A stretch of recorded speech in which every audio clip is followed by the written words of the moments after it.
Moja kati ya wasanii ambao wana mvuto kinoma noma hapa ndani ya mipaka ya 255 Bongo Tanzania kutokana na muonekano wake pamoja na kazi ambazo amekuwa akizifanya, na wengi tumemuona tangu akiwa anatoka kwenye muziki mpaka this time around kipindi akiwa THT, na mzungumzia mtu mzima Jay once again, wengi tukimfahamu kama Jay Melody.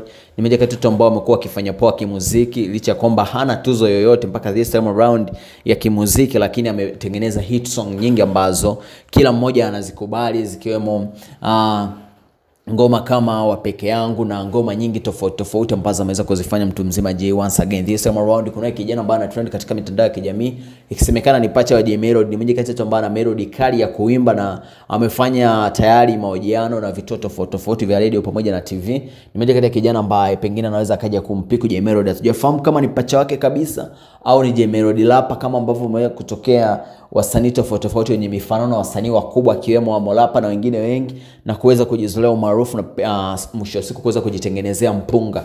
Sasa I got no more to say. Kama utakuwa na maoni yako katika hili, utaweza kunirushia maoni yako kwa comment section, kulike na kusubscribe. Utakuwa umetisha like nobody's business. I got no more to say na sign out. Boom shakala.